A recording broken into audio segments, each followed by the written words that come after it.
okay? Yes, sir. Okay. All right. Okay, guys. I guess I sit here and sit there. Comfortable, isn't it? Yeah. So how's it going so far, George? How's the knee coming along? I'm ahead of schedule, and for the time that I had the surgery and the time that I'm doing my rehab, I'm ahead of schedule. So it's I feel good, I feel better every week, and the most dangerous thing is that I feel too good, and I try to do too much, and I hurt myself again because now my graft is still not fused properly. So even though my muscle feels strong and not as strong as it's supposed to be, like when it's normal, but it's strong enough to feel good, the danger is that I go too fast and I hurt myself again. And I made a mistake once. That's how I got hurt, and I don't want to do it again. So I have to listen to the doctor. And so for now, though, you've been saying it looks like summertime you could fight? No. I never said that. Summertime, I might be back in training around July. Because like I said, even though I will feel good, the danger is that I will try to come back too fast and my graft inside, it's not fused properly. Now, muscle-wise, I might feel good this summer. I might feel 100%. But inside, it's still not fused. The nerve and the blood vessel are still not all connected together. So that's the danger. My ACL, my ligament, it will not be completely as strong as it should be. So that's why I need to take time. I know people want me to come back fast, and I want to come back very fast, but I don't want to mess it up. And there's a lot on the line. The doctor I did the surgery, he says to me, don't mess this up. My reputation is on the line, and the rehab people that I'm with, so it's like a team, and I respect them. I respect what they say, and I will listen to them until the end. What are you doing now, though, in the interim when you can't work out completely? Are you doing anything to Well, I had to follow a protocol the first 6 weeks after my surgery, a protocol that most people follow. It's always the same thing, same exercise. After 6 weeks, I felt very good. So it normally takes like 8 to 12 weeks to feel like I felt after 6 weeks. So after 6 weeks, the doctor gave me the 2 thumbs up, so I got transferred to a different place, a different department. I train at SSL training. It's a place that they train. They do stuff that is not very conventional. All their training is based on the research that they have done in USSR during the communist time. Back then they tried to create the super athlete. They had unlimited resources and budget, and they tried to create the super athlete. And they don't lift weight. They train in very different ways than most normal people train. And a lot of professional athletes had incredible result training that way. Like one of the American football player, Troy Palamalu, trained with the same kind of system, and so it's not a new system actually. I believe that's what works best, and I never did it in my life. I always wanted to meet Gavin. I wanted to train with him for a long time, and now that I'm hurt, and it's perfect time to rehab my knee and to be able to learn from that new type of training. George, what do you think of the primetime show so far? It's good. I mean, it's a good promotion for the fight. Like I don't really stop at watching it. To tell you the truth, I try to focus on me, and not try to focus on what the other guy is doing because I don't control that. So, but focus to be the best I can be every day, and like that I will come back faster and stronger. You've said that Nick was disrespectful and that you really wanted to beat him. So does that mean on Saturday night you're going to be sitting there kind of rooting for him to win? Yeah, of course. I want Nick Diaz to win for 2 reasons. One is, first is the fight that everybody wanted to see. He's a champion at Strikeforce, and I'm champion of UFC back before. And I like the format, champion versus champion. And I always what lights fire in me, it's always challenges.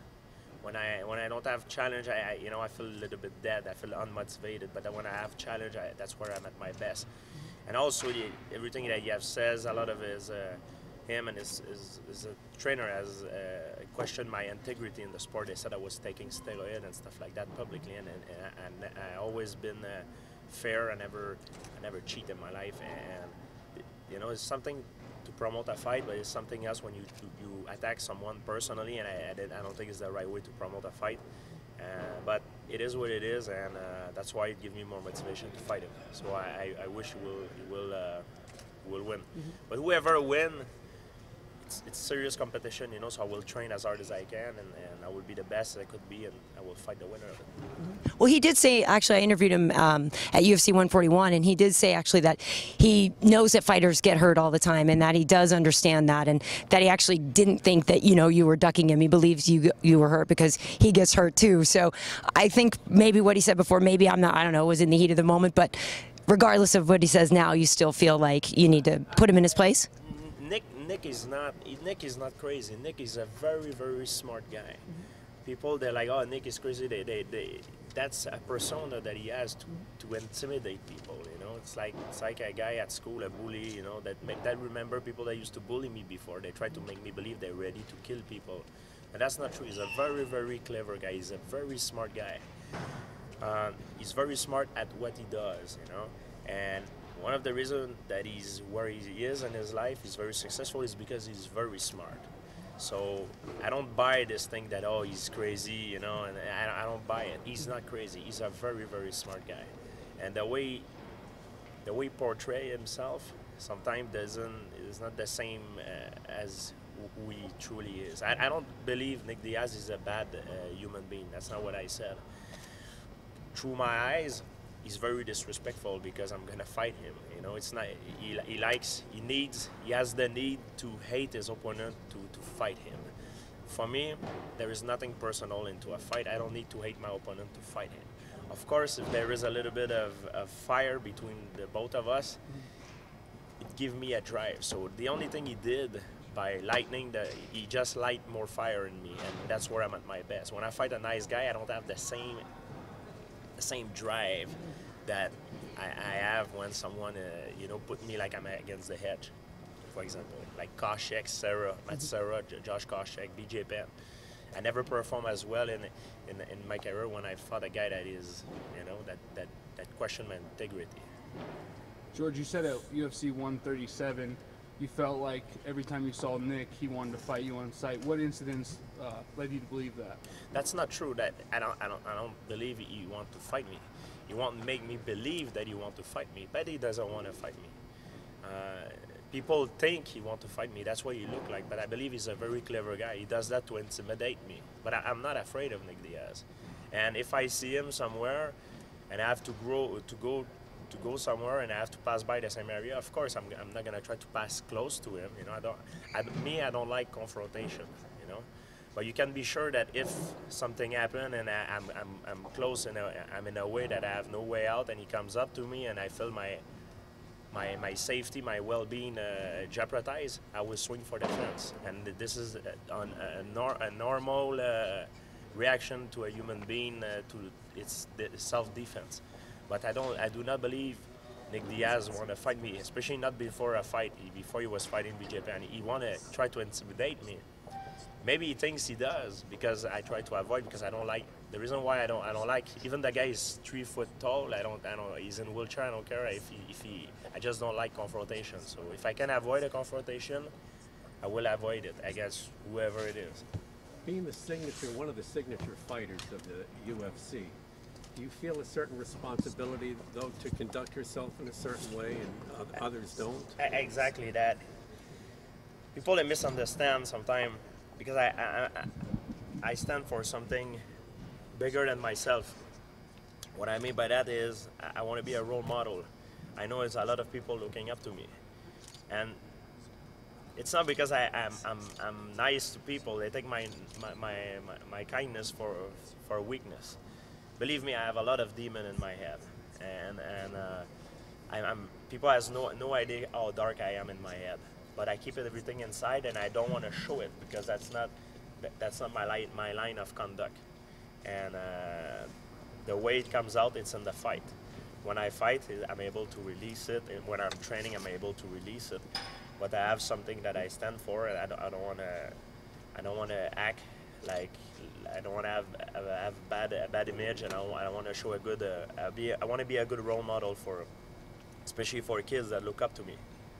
Because when I was young, I had a lot of problem when I was young, and I could have turned very bad the way I grew up. I grew up with a lot of violence and a lot of problem.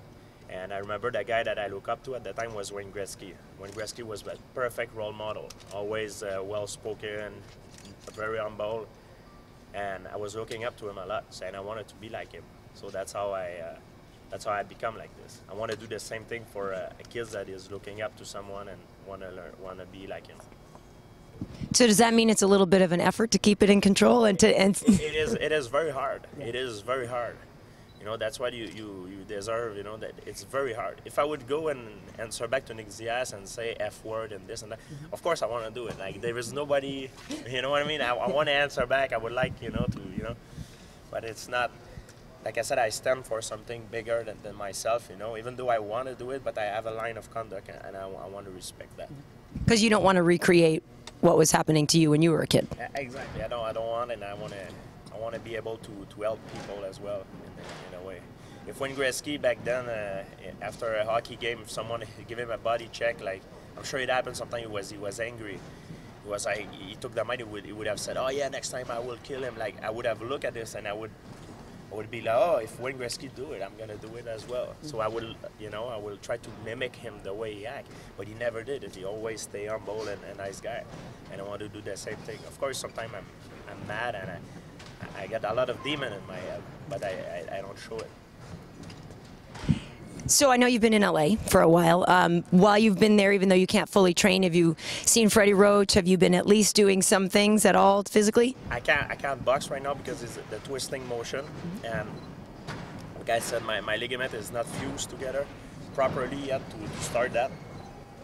I think in a few weeks I will be able to start slowly different, like maybe boxing, things like this. But right now it's too soon. I'm focusing on straining my leg, and the main thing for me, the most dangerous thing, like the most important thing, is let the time do the healing. That's the most important thing.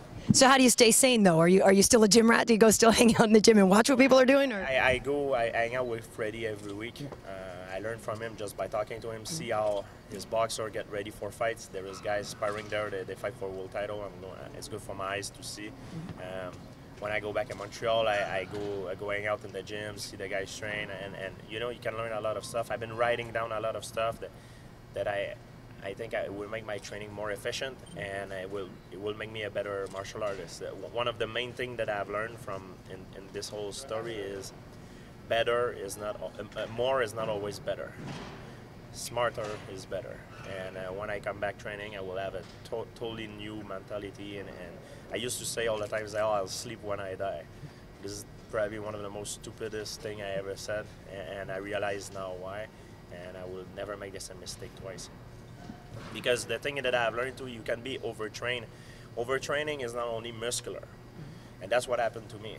You know, even though sometimes you feel overtrained, even though you haven't trained hard the day before, but there's so much thing going on in your head and your life that you're burned out from the inside out instead of being from the outside in. And overtrain it's also with the nervous system, you know. So the nervous system, it's even more important than the muscle, because the nervous system, it wraps around the muscle. And if your nervous system is tired and overtrained, that's what happened to me. You can get hurt, and it's very dangerous. So overtrain is only muscle. It could be, let's say you have a crazy life, you have a lot of problem going on in your life. It's very hard to train properly when that happens, because you're mentally burned out.